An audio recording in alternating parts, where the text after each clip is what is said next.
Are you serious? You need to be more empathetic. Well, you need to read the book, The Sin of Empathy. Well, you need to read the book, The Cure for Unjust Anger. I'm not. So Joe Rigney just wrote a book called The Sin of Empathy. And not many people are being very empathetic to his position. It's interesting, in all of the blowback I've taken over the last 8 years or so over this, nobody's ever asked about my feelings. Some say that empathy not tethered to reality is sin, but others say that empathy is actually a virtue, and that is how you live the Christian life. It's to be like Jesus. He was empathetic. In this video, we're going to let both sides talk to each other, discuss a piece that I think is missing in the conversation, and then consider how social media has made this debate 10 times more hostile. The missing piece of the empathy debate. Let's go. Joe Rigney just came up with a book, I think, trying to really summarize all of his thoughts that he's developed over the last few years regarding this controversial statement, The Sin of Empathy. And interestingly, right around the time that this book is dropping, Allie Beth Stuckey just came out with a book. Wham! Toxic Empathy. So she says in her book, kind of some similar arguments that empathy is exploited by our progressive culture to push unbiblical agendas, like unrestricted immigration and acceptance of sexual sin. So you see there's a political dynamic here. But if you send me an email that says we're going to go to another church because you're having us wear masks, the question that I want to ask you is this. If it's that hard for you to pick up a mask, how are you ever going to pick up a cross? If you're so frustrated about what's happening here, then you don't understand the power of God to save. You're actually following a political ideology, not the king of the world. I've heard from some, and I haven't kept up with the conversation for very, very long, but that originally Rigney's comments had kind of to do with biblical counseling. It was about the issue of abuse and how he was saying at that time that this is fake victimhood, that it is about these people who are just claiming to be a victim, a lot of like identity politics, but it was really focused on what's going on within the church and within counseling environments.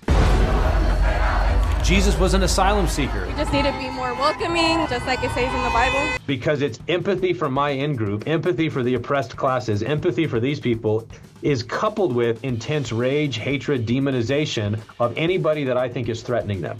Like almost like Allie's use better, it's just less of a mouthful, it's just toxic empathy.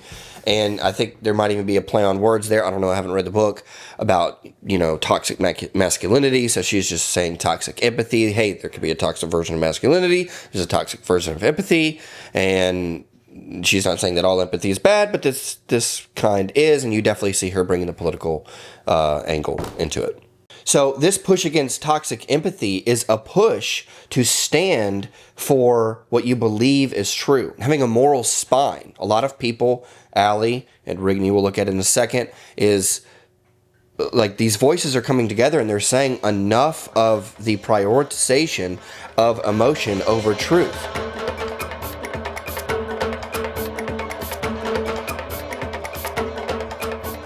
The empathy is virtue side. This side defends empathy as a biblical and Christ-like trait, essential for love and especially pastoral care. Sympathy is like maybe suffering alongside.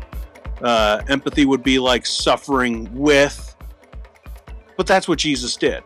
He who knew no sin became sin for us. Game over.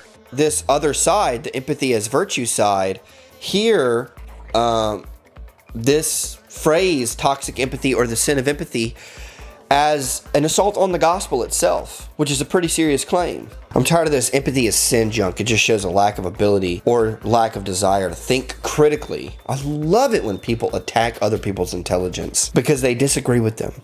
What? I just told you about what Allie and Joe said. That this can be sinful or maybe not. This is a passion. And like all the passions, it needs to be governed. And if it's not governed, it becomes destructive. Now you can make a case that they actually are functionally throwing the baby out with the bathwater, and some might be doing that. But it's like, I think that a lot of people don't have time to hunt down all of the people that are talking about a situation. They just see the talking points.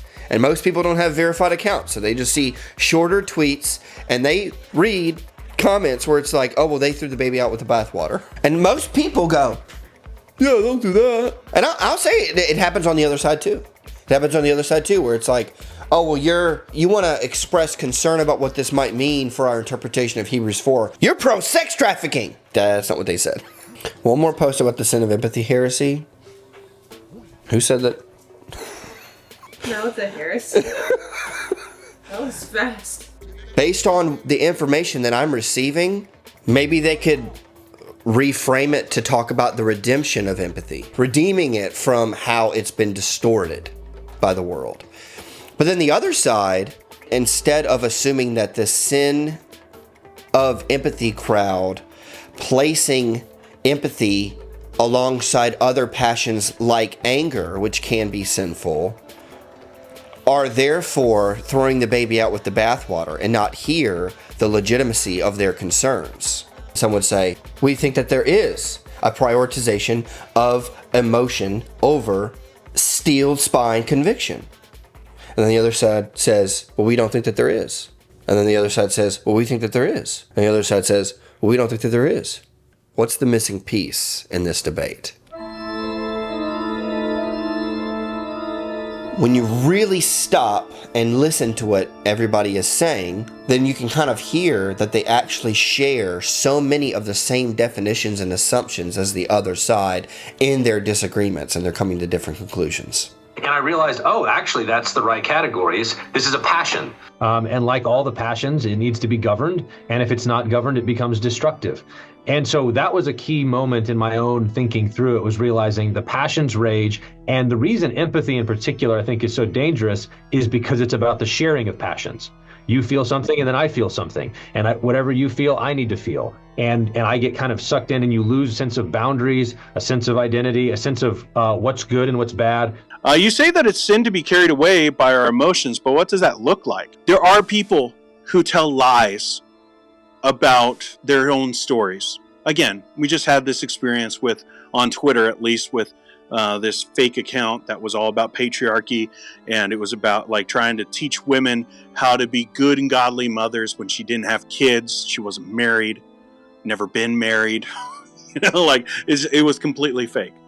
All right, there's you could lose sight of truth.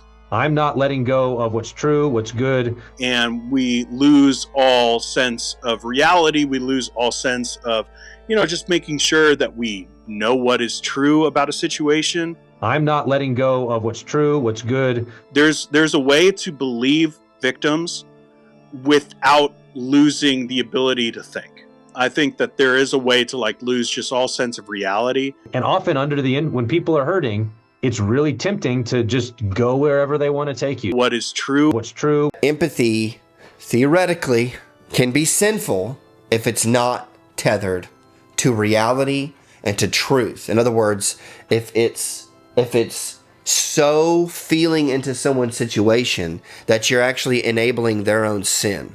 What's the missing piece? And I think it's keeping the conversation on the spectrum of how much we ought to feel, instead of first being committed to a principle, a biblical principle and a biblical command that can guide those emotions, namely respect.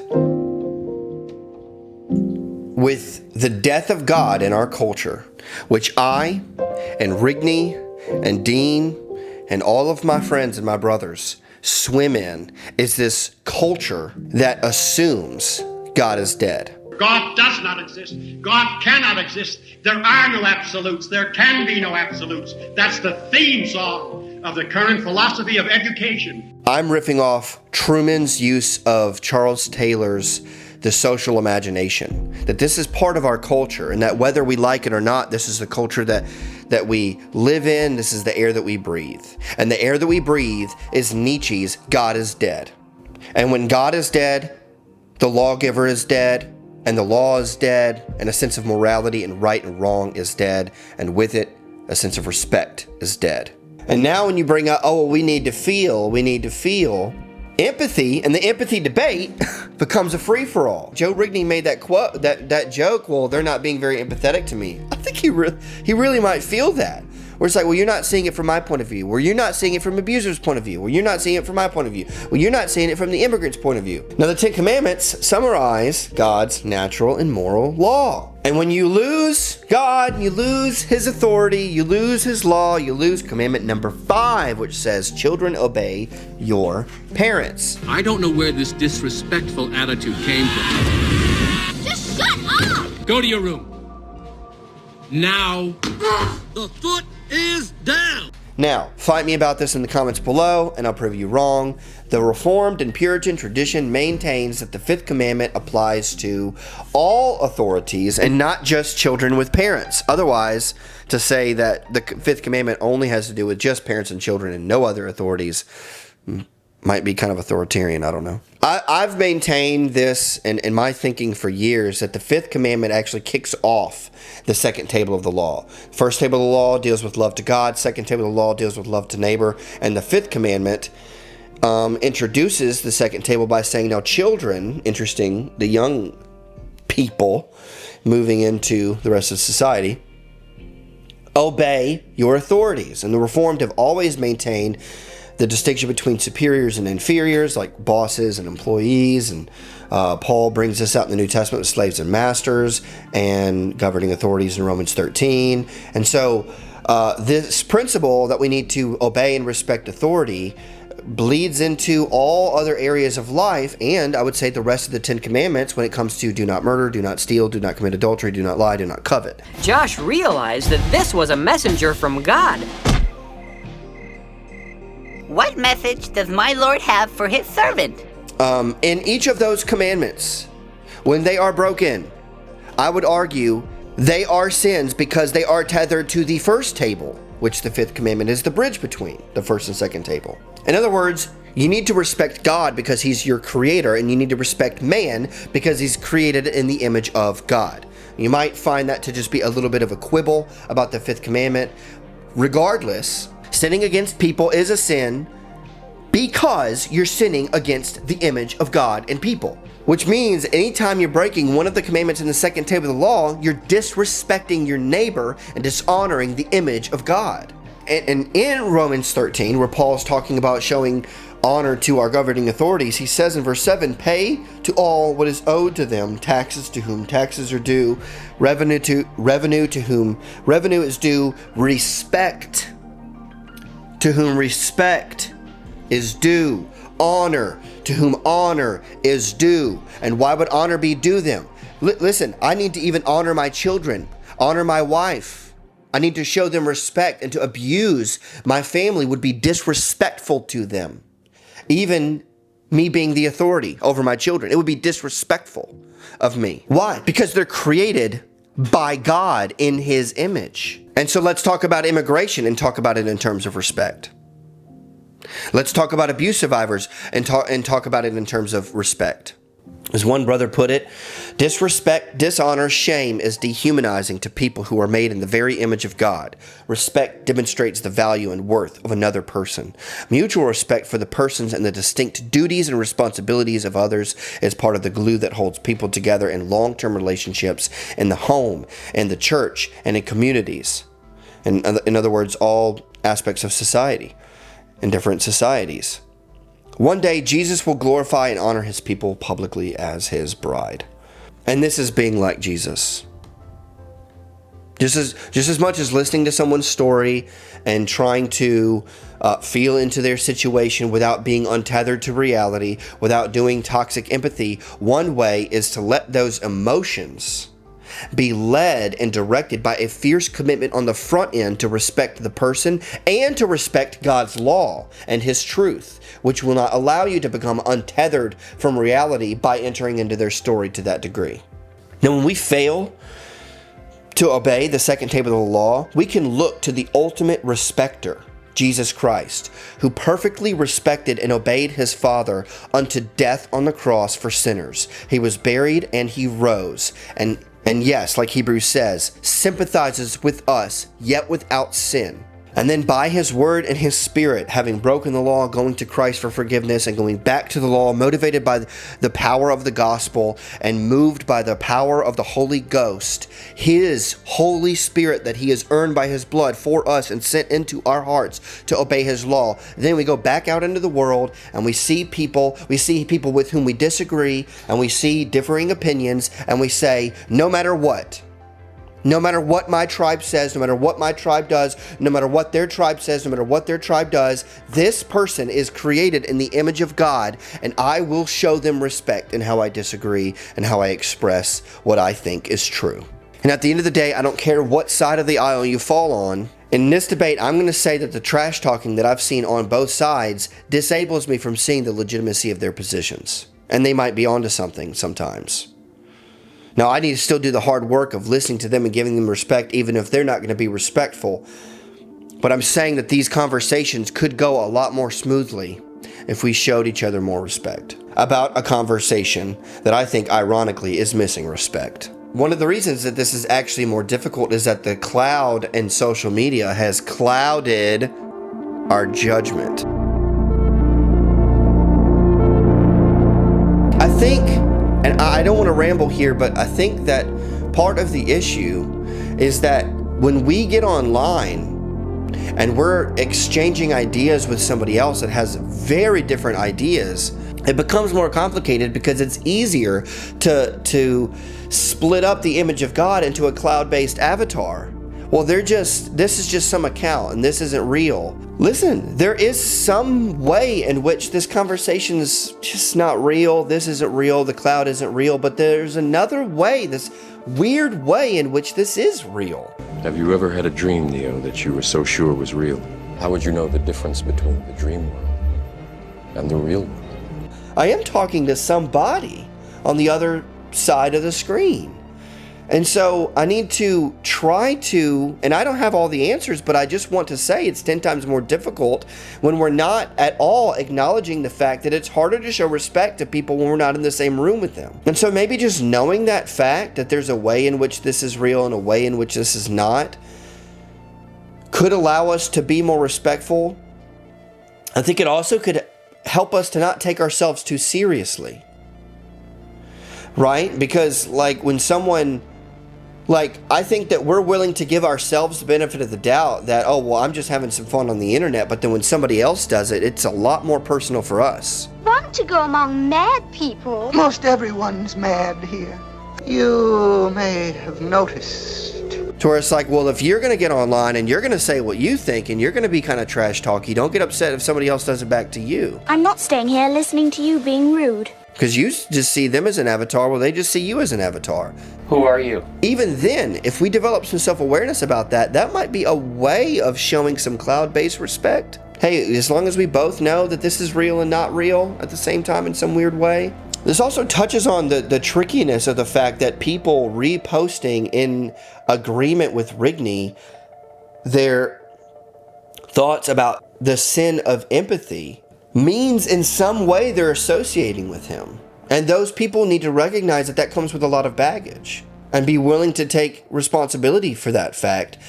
But then the other people criticizing them need to also realize that just because you repost something doesn't mean you agree with everything that person and their ministry stands for.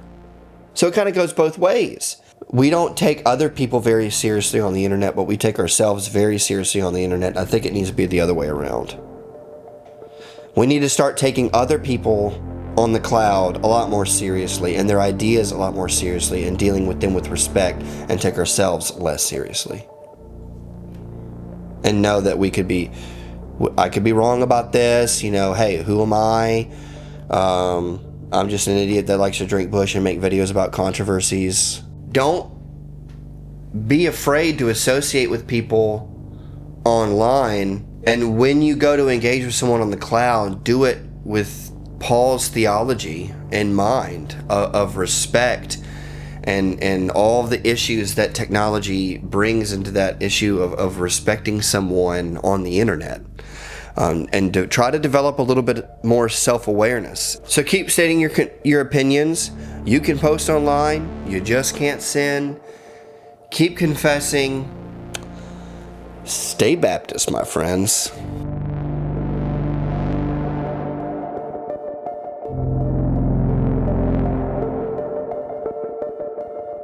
Somebody loves you.